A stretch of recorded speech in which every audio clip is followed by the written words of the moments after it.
Let's begin our program in Barcelona. The world's biggest mobile tech gathering opened its door in this city with more than 2,000 companies jostling for attention for consumers.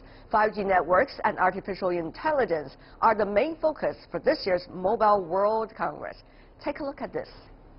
Faster and faster, 5G can dramatically increase data transmission speed. Another benefit is its low latency. The combination of speed and the quicker response times may unlock the full capabilities of other hot trends in technology. It's expected to give a boost to artificial intelligence, self-driving cars, drones, virtual reality, and the wider Internet of Things. The key topics at this year's Mobile World Congress are really around 5G and artificial intelligence, and how the two coming together, the 5G networks, really creating a platform that allows artificial intelligence to thrive. The low latency, the connectivity, putting remote computing into the cloud that can seamlessly and really quickly interact with perhaps dumb machines like robots on the ground. Thousands of members of mobile companies, startups, and tech-savvy visitors enjoyed their tours throughout the exhibition. As part of the convention, Chinese developments in 5G networks, the next generation of wireless technology, took center stage at MWC. Huawei, the tech giant from China, launched a new laptop and a set of tablets. And Huawei also revealed its next stage of the 5G journey with the announcement of its first 5G-ready modem. Huawei focused on the product and the solution. We provide product solution to our customers, that is Uplink. Anyway, I think for the mobile communication, it is a whole ecosystem.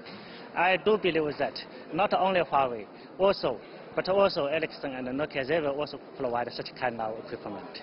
Last week, China's National Development and Reform Commission also released plans for 5G network construction projects in 2018. The 5G networks will be built in at least 5 cities to form continuous coverage. New technologies are entering a high-speed development phase worldwide, and China is up to speed.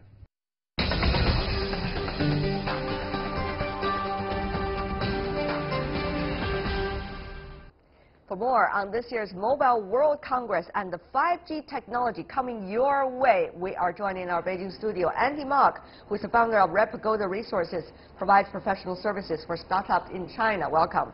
Joining us also in Hong Kong, Edison Lee, head of telecom equipment and power research at Jefferies Hong Kong Limited. In New York, we have Professor Max Wolf, professor of economics from New School University. I want to welcome to the three of you. And may I start with you, Mr. Mok? Huawei is pushing hard this year about the 5G technology, likely to produce 5G phone before the end of the year. So what are we talking about here when it comes to 5G development here in China?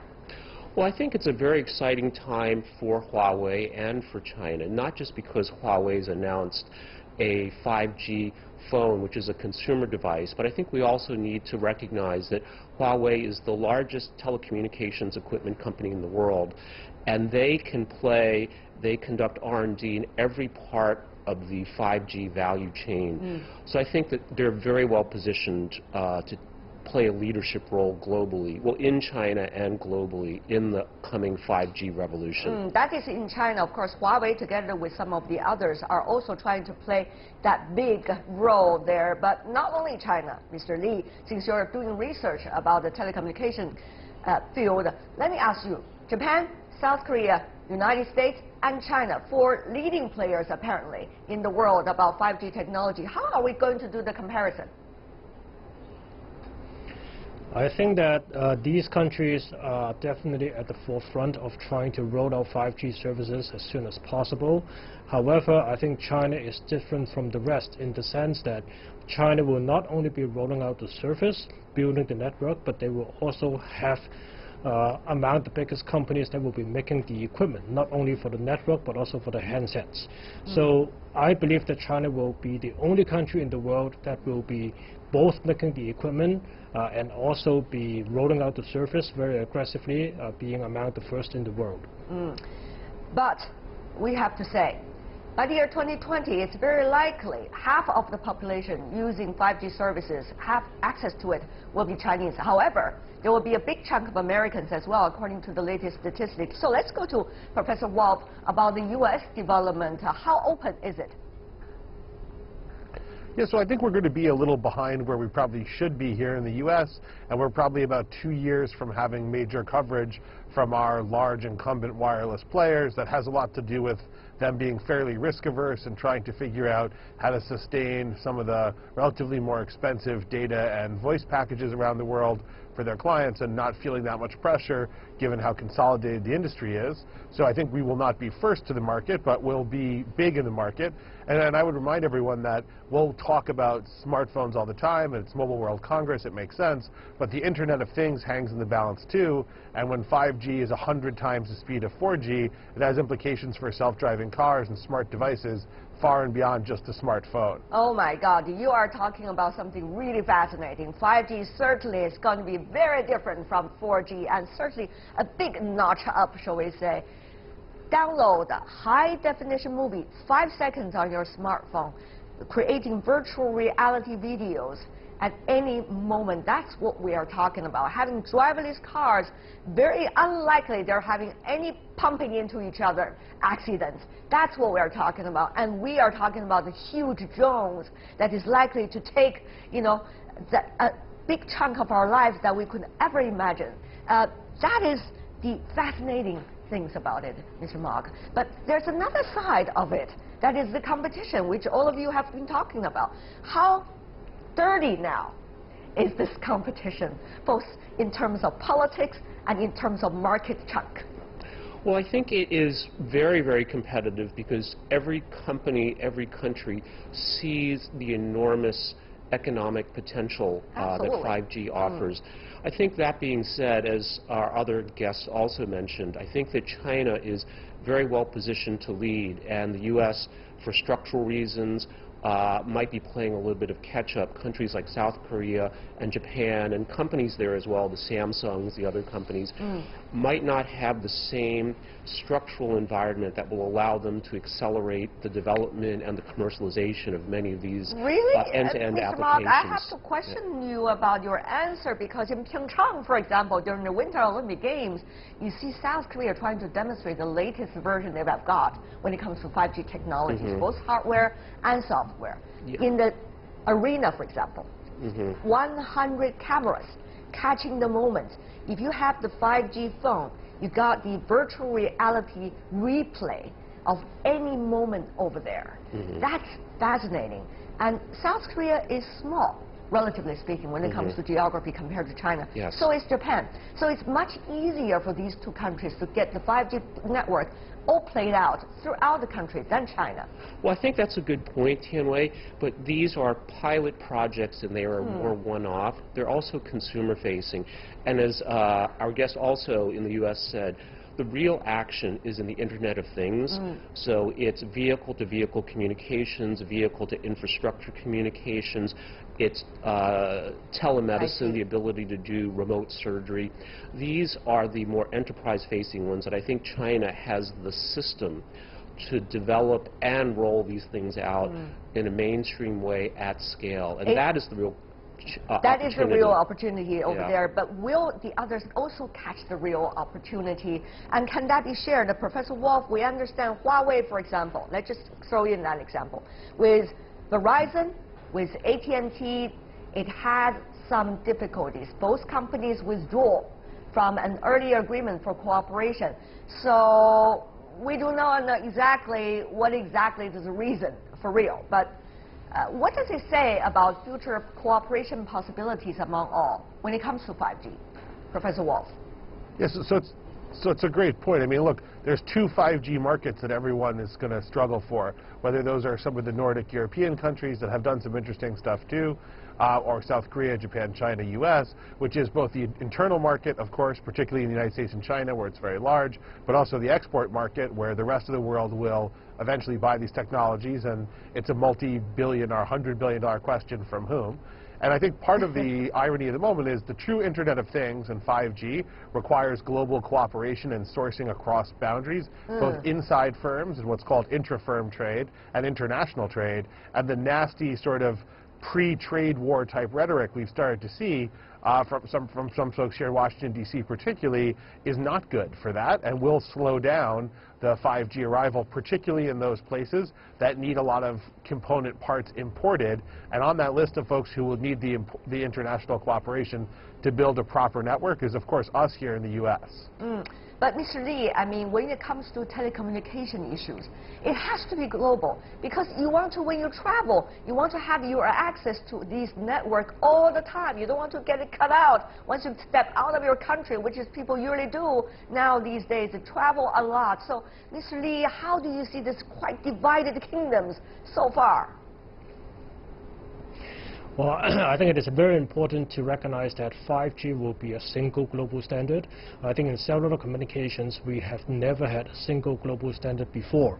So we started from 2G, which had 3 standards, and then going into 3G, and there were still 3 standards, and then it converged into 2 standards in 4G, and right now going into 5G, we will have a truly single global standard, which means that consumers around the world will use the same handsets, and they can actually roam in any countries that they are traveling to.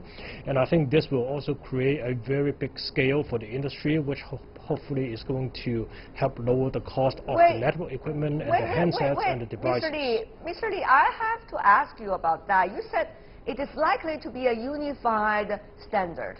We're not sure about that because there's no standard yet when it comes to unified, when it comes to 5G. It's only possible that next year the discussion might come to a successful end, but we do not know. You see also very different stages of development. China, Japan, South Korea, and the United States, vis-a-vis, let's just say, Europe and some of the other continents. So whether we're going to have a standard, global one, and only one, we don't know yet, Mr. Lee. Well, I am pretty sure that we are going to have one single global standard because the standard has been developed by a global organization which is called 3GPP, which is also part of the ITU. So it is a United Nations organization which has been responsible for developing the 3G standard, the 4G standard, and in fact it is a global industry alliance where every major equipment makers and operator around the world have been participating in this process. So China has been very actively participating in the process back in 2012.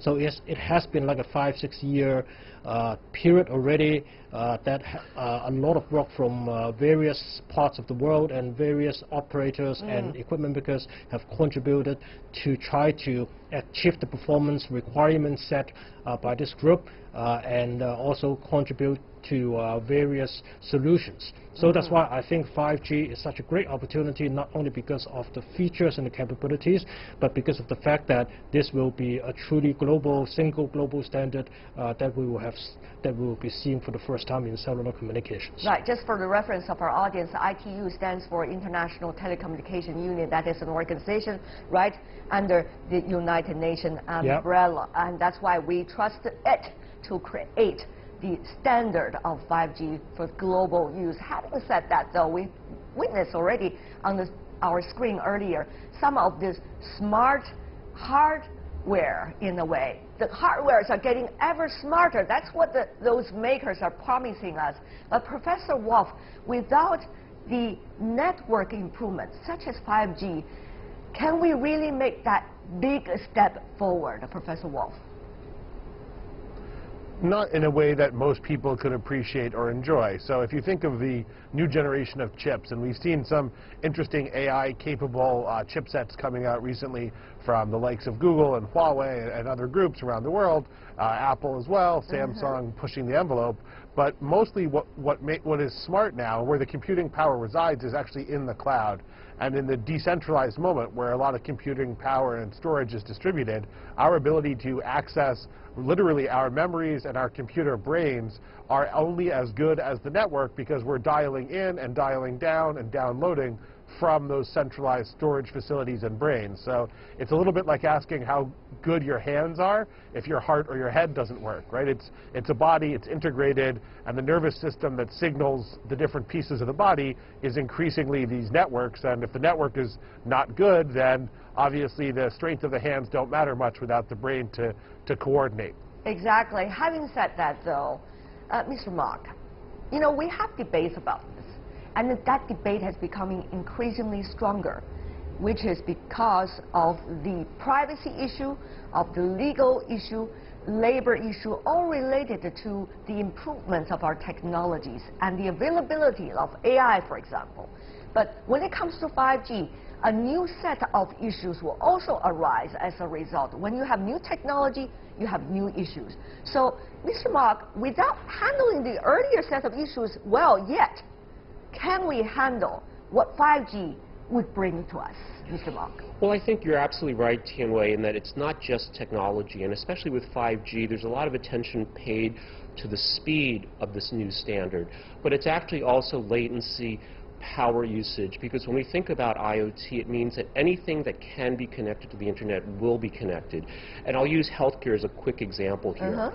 So in telemedicine, it's not just about do we have the right technology, but are the right policies in place to protect patient privacy, to prevent hacking? What about payment systems for insurance? If you're doing a remote surgery, how is that handled? So this is where, again, I think China is uniquely well positioned to develop a complete, mature set of applications that includes not just the technology, the hardware, the policies, the regulations, everything that goes around it to actually make 5G improve the lives of people and improve the efficiency and the profitability of businesses all around the world. Right, but Mr. Lee, it's not just about efficiency. It's not just about profitability, as Mr. Mark just mentioned. It's also our lives, about many other things. Our rights, our life, our future. These are all complicated issues that cannot be measured by money, cannot be measured by time. So, Mr. Lee, what about the other factors? Do you think 5G will bring us new thinking about them?